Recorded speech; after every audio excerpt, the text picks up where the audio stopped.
Hello everyone. So we were discussing about improvement in food resources. Improvement in food resources chapter के बारे में हम बात कर रहे थे. फूड रिसोर्सेज में इम्प्रूवमेंट जो चैप्टर है, इस चैप्टर को मैंने आपके सामने दो पार्ट्स में डिवाइड किया था based on the source of food. हमें देखिए, मैंने आपको I have already told you that we get food from both animals and plants. तो प्लांट से जो हम फूड ऑब्टेन करते हैं, उस फूड का किस तरीके से, उन फूड रिसोर्सेज का किस तरीके से इम्प्रूवमेंट किया जाए, वो हम डिस्कस कर चुके हैं अपने प्रीवियस वीडियोस में under the topic improvement in crop yields. तो ये पोर्शन इस चैप्टर का हम कवर अप कर चुके हैं. जो रिमेनिंग हाफ है इस चैप्टर का, उसमें हम बात करेंगे the food resources which are in the form of animals. यानी जब एनिमल्स हमारे लिए फूड रिसोर्सेज की तरह काम करते हैं, तो उन फूड रिसोर्सेज का किस तरीके से हम इम्प्रूवमेंट करें ताकि प्रोडक्शन ज़्यादा से ज़्यादा हो सके. तो उसको हम इस हेडिंग के अंडर कवर करेंगे, एनिमल हस्बेंड्री. तो सबसे पहले हमें एनिमल, देखिए इस एनिमल हस्बेंड्री में हम किस किस चीज़ के बारे में डिस्कस करेंगे. मैं आपके सामने एक ब्रीफ आउटलाइन दे देती हूँ. Meaning of animal husbandry. Meaning of animal husbandry. Animal husbandry जो है, इसका क्या मतलब होता है. इसके अलावा चार जो मेन टॉपिक्स इसमें मैं आपके सामने डिस्कस करूंगी, वो चार टॉपिक्स हैं. सबसे पहला है, number 1 is cattle farming. Number 2 is poultry farming. Number 3 is fish farming, या इसको हम और बोल सकते हैं फिश प्रोडक्शन, या इसी को हम बोल सकते हैं pisciculture. Pisciculture. And number 4 is beekeeping. तो ये किस बेसिस पे लिखे हैं मैंने ये नाम? इस बेसिस पे लिखे हैं कि फूड का सोर्स यहाँ पे क्या है. तो देखिए, सबसे पहले हम एनिमल हस्बेंड्री के मीनिंग को डिस्कस करेंगे कि इसका मतलब क्या होता है. उसके बाद हम कैटल फार्मिंग के बारे में पढ़ेंगे, जिसमें हम कैटल की रियरिंग करते हैं ताकि उनसे हम मैक्सिमम फूड ऑब्टेन कर सके. पोल्ट्री फार्मिंग में हम पोल्ट्री बर्ड्स के बारे में स्टडी करेंगे. फिश प्रोडक्शन या फिश फार्मिंग में हम फिश या जो सी फूड होता है उसके बारे में डिस्कस करेंगे कि किस तरीके से सी फूड ज्यादा से ज्यादा हम मैक्सिमम प्रोडक्शन सी फूड की कर सकते हैं. और लास्ट जो है वो हम डिस्कस करेंगे बी कीपिंग के बारे में, ताकि हम मैक्सिमम हनी और वैक्स का प्रोडक्शन कर सकें. तो इन सब के बारे में 1 बाय 1 डिस्कस करेंगे हम. सबसे पहले बात करते हैं meaning of animal husbandry. Animal husbandry का क्या मतलब होता है. तो देखिए, animal husbandry is the scientific management of animal livestock. क्या बोला मैंने अभी? It is scientific management. Scientific management of animal livestock. जो एनिमल लाइवस्टॉक है उसकी साइंटिफिक जो मैनेजमेंट होती है उसको हम बोलते हैं एनिमल हस्बेंड्री. अब ये साइंटिफिक मैनेजमेंट वर्ड से क्या मतलब है, इसका मतलब क्या है, अगर इसको हम और भी इजी लैंग्वेज में समझें तो साइंटिफिक मैनेजमेंट का मतलब होता है feeding, breeding and disease control of animal livestock. जो एनिमल लाइवस्टॉक होता है हमारा, उस एनिमल लाइवस्टॉक की फीडिंग, ब्रीडिंग और डिजीज कंट्रोल के ऊपर मेनली हमें काम करना है. इसको बोलते हैं एनिमल हस्बेंड्री. अब जैसा कि हम जानते हैं कि डिफरेंट एनिमल्स हमारे लिए फूड सोर्स की तरह एक्ट करते हैं. उन डिफरेंट एनिमल्स से मैक्सिमम फूड का प्रोडक्शन कराना, इसके बारे में हम इसमें पढ़ेंगे कि किस तरीके से एनिमल जो हमें फूड प्रोवाइड करते हैं उनकी फूड प्रोडक्शन में किस तरीके से इंप्रूवमेंट की जाए. ये सब हम इस टॉपिक के अंडर स्टडी करेंगे. सबसे पहले हम बात करते हैं कैटल फार्मिंग के बारे में, कि कैटल फार्मिंग किस तरीके से हमें फूड प्रोवाइड करती है और किस तरीके से हम उसको इम्प्रूव कर सकते हैं. So number 1 is cattle farming.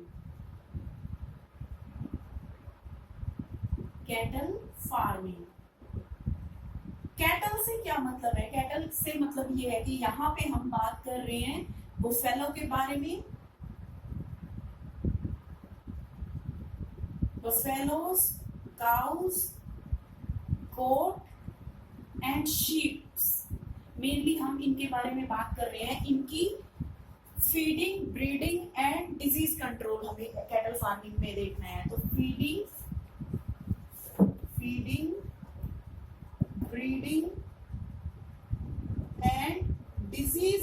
Control of these cattles, इसको हम बोलते हैं कैटल फार्मिंग। अब जो कैटल फार्मिंग होता है, इसके लिए जो मैंने ये 3 वर्ड्स आपके सामने अभी लिखे हैं, इन तीनों वर्ड्स की जगह एक कॉमन वर्ड भी यूज किया जा सकता है, यानी फीडिंग, ब्रीडिंग और डिजीज कंट्रोल ना बोल के हम इसको रियरिंग बोल सकते हैं, रियरिंग ऑफ कैटल्स। कैटल्स की जो रियरिंग होती है उसको हम बोलते हैं कैटल फार्मिंग। अब वाई, क्यों किया जाता है कैटल फार्मिंग, क्या क्या फूड है जो हमें कैटल से मिलता है? तो कैटल्स मेनली मिल्क के लिए यूज की जाती है, for milk and for draught, DRAUGHT। ये ड्रॉट का यहाँ पे क्या मतलब है वो समझिए। ड्रॉट का मतलब होता है लेबर, जो लेबर करते हैं, जो फिजिकल वर्क जो करते हैं कुछ कैटल्स, उससे हमारा यह मतलब है। तो देखिए कैटल्स जो होती है वो 2 तरीके से हम रियरिंग करते हैं उनकी। कुछ ऐसी कैटल्स जो हमें मैक्सिमम मिल्क प्रोवाइड करती है। मिल्क प्रोवाइड करने का मतलब यहाँ पे है ऐसी kettles, more milk production by females. कुछ कैटल्स हैं जिनकी फीमेल्स ज्यादा मिल्क प्रोड्यूस करती हैं, उनको बोलते हैं मिल्क ब्रीड या मिल्क एनिमल्स। दूसरी तरफ मेल्स के अंदर ज्यादा फिजिकल स्ट्रेंथ अगर होती है, more physical strength of males, तो उसको हम बोलते हैं draught breeds. Which breed? Draught breeds. तो देखिए यहाँ तक मैंने आपको जो बताया वो क्या है, अभी तक मैंने आपके सामने जो डिस्कस किया वो ये कि कैटल फार्मिंग का मतलब क्या होता है और कैटल फार्मिंग क्यों की जाती है, मिल्क की प्रोडक्शन के लिए और ड्रॉट के लिए। तो वो कैटल्स जिनकी फीमेल्स की मिल्क प्रोडक्शन कैपेसिटी ज्यादा है उनको मिल्क ब्रीड बोलते हैं, और वो कैटल्स जिनके मेल्स की फिजिकल स्ट्रेंथ ज्यादा है, जिनको हम यूज कहाँ करते हैं, देखिए इनको हम एग्रीकल्चरल प्रैक्टिस भी यूज करते हैं। Agricultural practice used in agriculture, और एग्रीकल्चर में भी किस चीज के लिए यूज करते हैं? टिलिंग के लिए। क्वेश्चन पूछा जाता है टिलिंग के लिए, कार्टिंग के लिए और प्लोइंग के लिए। ये तीनों जो है ये एग्रीकल्चर में कुछ वर्क होते हैं, एग्रीकल्चरल प्रैक्टिस में ये जो है यूज होती हैं। तो इस तरीके से कैटल्स की हम रियरिंग करते हैं ताकि ज्यादा से ज्यादा मिल्क प्रोड्यूस हो और उनके मेल्स की फिजिकल स्ट्रेंथ ज्यादा हो। अब देखिए हमारे पास जो इंडियन वेराइटीज है कैटल्स की, उसके अंदर इंडियन कैटल्स की अगर हम बात करें तो उनके अंदर बफेलो की अगर वैरायटी की, इंडियन बफेलो की अगर हम बात करें, please check the spelling, I am not very good at spellings. So buffalo, Indian जो बफेलो है वो है Bose bubalis. We have to underline the 2 words separately because this is the scientific name of Indian buffalo. And Indian cow जो है वो है Bos indicus. तो ये इंडियन वेराइटीज हैं कैटल्स की। अब देखिए जो इंडियन वेराइटीज होती हैं, इन वेराइटीज में कुछ कैरेक्टरिस्टिक्स होती हैं और फॉरेन वेराइटीज जो होती हैं उनके अंदर कुछ और कैरेक्टरिस्टिक्स होती हैं। दोनों के बीच जब क्रॉस ब्रीडिंग कराई जाती है तो उससे जो न्यू जनरेशन प्रोड्यूस होती है, वो न्यू जनरेशन के अंदर कैरेक्टरिस्टिक्स होती है दोनों वेराइटीज की। तो यहाँ पे मैं कुछ फॉरेन ब्रीड्स लिख रही हूँ, फॉरेन ब्रीड्स की अगर हम बात करें यहाँ पे, तो फॉरेन ब्रीड्स के अंदर देखिए जर्सी, स्विस और एक हॉलैंड की वैरायटी होती है जिसे बोलते हैं होल्स्टेन फ्राइजियन। ये कुछ फॉरेन वैराइटीज हैं। अब हम यहाँ पे देखिए बात करेंगे कि लैक्टेशन के बारे में। एक वर्ड होता है लैक्टेशन। क्यों बात कर रहे हैं हम लैक्टेशन के बारे में? कोई कैटल जो है वो कितना मिल्क प्रोड्यूस करेगी, it depends on the lactation period. So milk production depends on lactation period. अब lactation period का क्या मतलब होता है यहाँ पे ये जानिए, ये जानना आपके लिए जरूरी हो गया है। lactation period बेबी को बर्थ देने के बाद कितने समय तक कोई कैटल मिल्क प्रोड्यूस करती है उसको बोलते हैं lactation period. The time period for which A cattle produces milk after giving birth, birth देने के बाद कितने टाइम के लिए मिल्क प्रोड्यूस करती है। तो जितना ज्यादा लैक्टेशन पीरियड होगा उतना ही मिल्क प्रोडक्शन ज्यादा होगा। अब हमें लैक्टेशन पीरियड को इंक्रीज करना है, यहाँ पे लैक्टेशन पीरियड को इंक्रीज करना है, यानी बेटर क्वालिटी की कैटल्स हमें एक तरह से उनकी रियरिंग करनी है। तो इंडियन ब्रीड्स जो हैं कैटल्स की, इंडियन ब्रीड्स के बारे में आपने सबने सुना होगा, सिंधी या रेड सिंधी, साहिवाल, मुर्राह के बारे में भी सुना होगा आप सबने, मेहसाना, सुरती। सो मुर्रा, सुरती एंड मेहसाना ये बफेलो है, सिंधी और साहिवाल ये काउस की वैरायटीज है, काउस की ब्रीड्स हैं।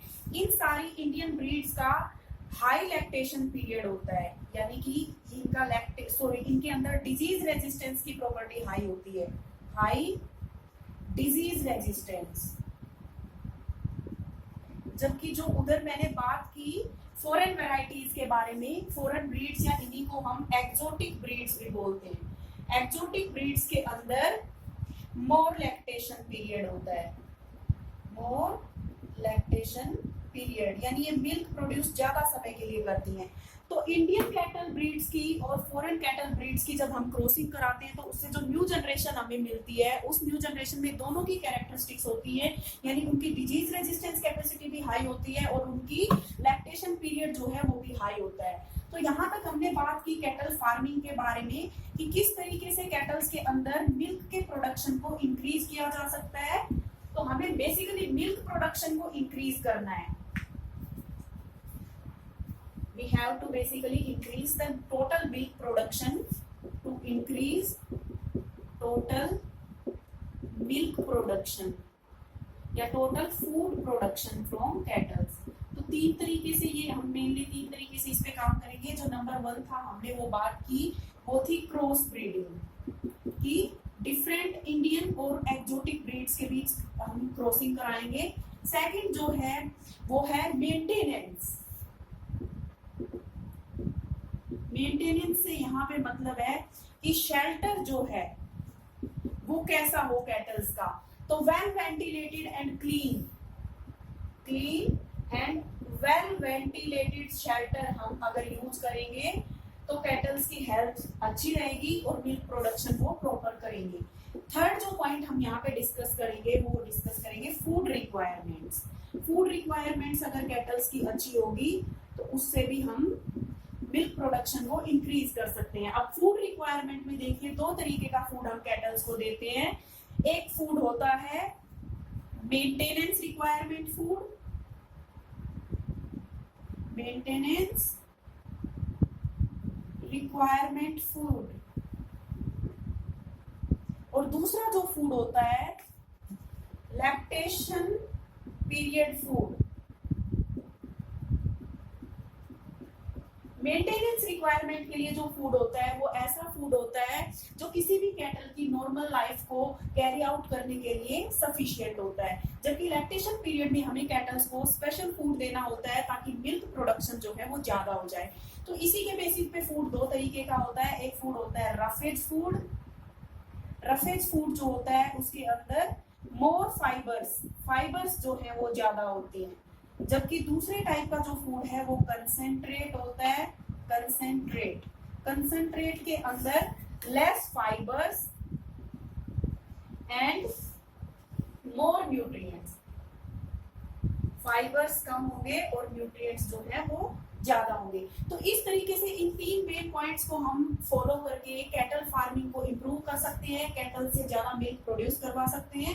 पहला मैंने बताया क्रॉस ब्रीडिंग कराएंगे हम इंडियन ब्रीड्स के बीच और फॉरेन ब्रीड्स के बीच। दूसरा पॉइंट मैंने यहाँ पे बताया कि कैटल्स की मेंटेनेंस प्रॉपर तरीके से अगर की जाए, यानी उनको क्लीन और वेल वेंटिलेटेड शेल्टर में रखा जाए, तो उससे भी मिल्क प्रोडक्शन अफेक्ट होता है पॉजिटिवली।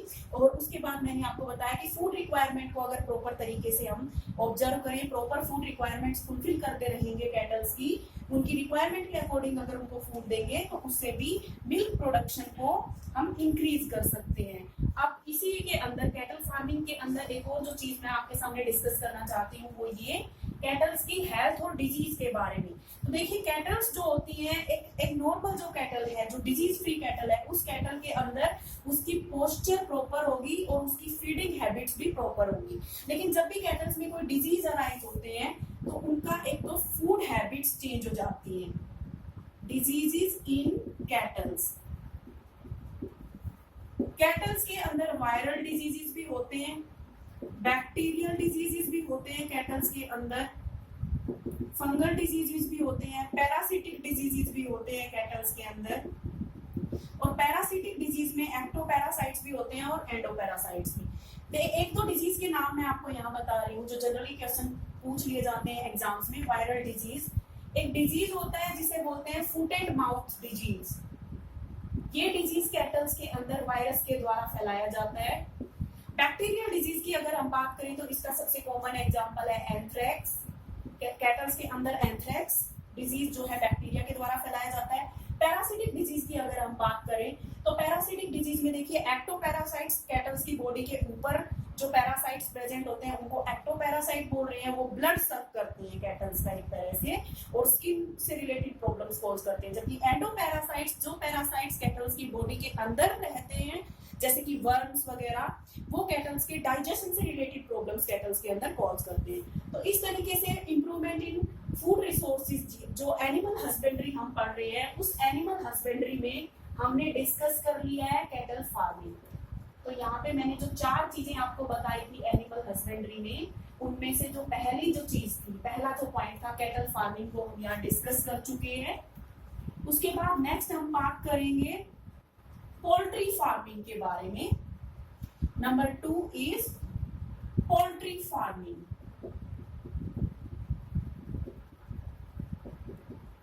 पोल्ट्री फार्मिंग का क्या मतलब होता है? देखिए पोल्ट्री वर्ड का क्या मतलब होता है। पोल्ट्री कुछ बर्ड्स होते हैं जिसके अंदर हम बात करते हैं डोमेस्टिक फाउल।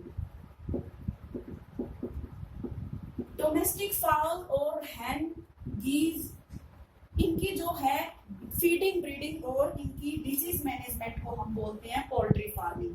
तो पोल्ट्री फार्मिंग मेनली किस लिए किया जाता है? पोल्ट्री फार्मिंग दो पर्पज के लिए किया जाता है। Purpose of poultry farming is number 1 egg production and number 2 chicken meat production.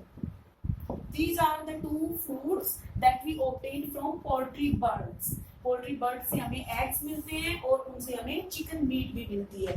तो इसी के बेसिस पे 2 तरह के पोल्ट्री बर्ड्स होते हैं। जो एग प्रोवाइड करते हैं उनको लेयर्स बोलते हैं।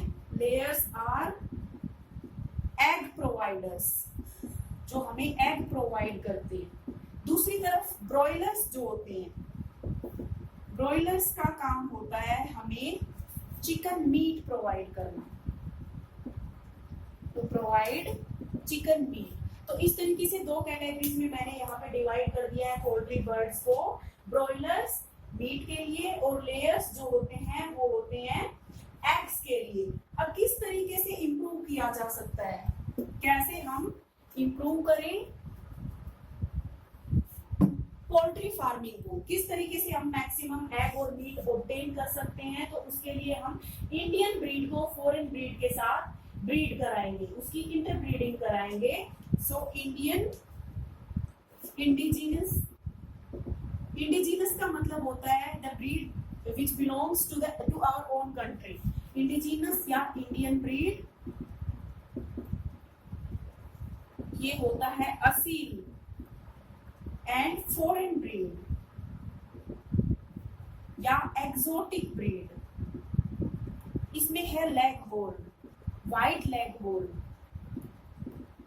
तो असील और व्हाइट लेग होल के बीच जब ब्रीड कराया जाता है, असील इनटू व्हाइट लेग होल, तो उससे जो नई ब्रीड फॉर्म होती है वो न्यू ब्रीड डिजीज रेजिस्टेंट भी होती है और वो न्यू ब्रीड जो होती है वो ज्यादा एग प्रोड्यूस करती है और ज्यादा मीट प्रोड्यूस करती है। अब देखिए फूड रिक्वायरमेंट्स जो होती हैं, हमने बात की लेयर्स वो होते हैं जो हमें एग प्रोवाइड करते हैं और ब्रॉयलर्स वो होते हैं जो हमें चिकन मीट प्रोवाइड करते हैं। तो फूड रिक्वायरमेंट्स को भी ये पहला जो तरीका था इम्प्रूवमेंट कैसे करना है, how to improve poultry farming, कैसे इम्प्रूव करना है। तो सबसे पहले मैंने बताया क्रॉस ब्रीडिंग। दूसरी चीज हम इनकी फूड रिक्वायरमेंट्स के ऊपर बात करेंगे कि इनकी फूड रिक्वायरमेंट्स जो है उनको कंट्रोल करके उनको अच्छे से फुलफिल करके हम पोल्ट्री फार्मिंग को एनहेंस कर सकते हैं, पोल्ट्री फार्मिंग से ज्यादा प्रोडक्शन हम ले सकते हैं। फूड रिक्वायरमेंट्स अगर हमें देखनी है इनकी, तो फूड रिक्वायरमेंट्स के अंदर देखिए जो ब्रॉयलर्स होते हैं, मेनली ब्रॉयलर्स की फूड रिक्वायरमेंट डिफरेंट होती है। ब्रॉयलर्स के फूड के अंदर प्रोटीन, वाइटामिन्स और fats, food requirement for broilers. देखिए ब्रॉयलर्स को कैसा फूड दिया जाता है वो देखिए आप यहाँ पे। ब्रॉयलर्स की food requirements include more proteins, more fats and vitamin A and के। जो ब्रॉयलर्स की फूड रिक्वायरमेंट होती है वो लेयर्स से डिफरेंट होती है, क्योंकि ब्रॉयलर्स से हमें बेसिकली मीट ऑब्टेन करनी होती है। तो ब्रॉयलर्स की जो डाइट होती है it is rich in proteins, fats and vitamin A and के। जबकि लेयर्स की फूड रिक्वायरमेंट सिंपल होती है, उसमें रफेज ज्यादा होते हैं और विटामिन भी उसके अंदर प्रेजेंट होते हैं, जबकि प्रोटीन्स और फैट्स की अमाउंट को उसमें कम रखा जाता है। तो इस तरीके से यहाँ हमने बात की पोल्ट्री फार्मिंग में। अब कुछ इंपॉर्टेंट पॉइंट्स हैं यहाँ पे कि कौन कौन से वो ट्रेड्स हैं जिसके लिए हम पोल्ट्री फार्मिंग जो है उसमें इम्प्रूव करते हैं। तो पोल्ट्री फार्मिंग को इम्प्रूव करने के लिए factors for which poultry farming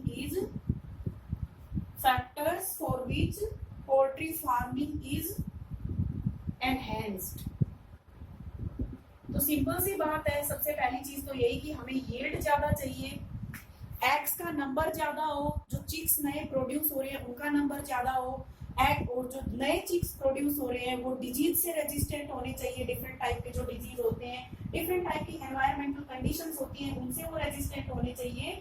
इस तरीके से हम पोल्ट्री फार्मिंग को अपने लिए कस्टमाइज करते हैं कि ये कैरेक्टरिस्टिक्स जो हमें पोल्ट्री बर्ड्स के अंदर या पोल्ट्री फार्मिंग में चाहिए होती है, जिनके लिए हम पोल्ट्री फार्मिंग को इम्प्रूव करते हैं। अब देखिए कुछ डिजीज की अगर बात करें हम, नंबर 4 जो है वो डिजीज, कौन कौन से डिजीज जो है पोल्ट्री बर्ड्स के अंदर होते हैं। तो सबसे पहले एक तो रानीखेत डिजीज होता है, बहुत बार इस क्वेश्चन के बारे में एग्जाम में पूछा जाता है।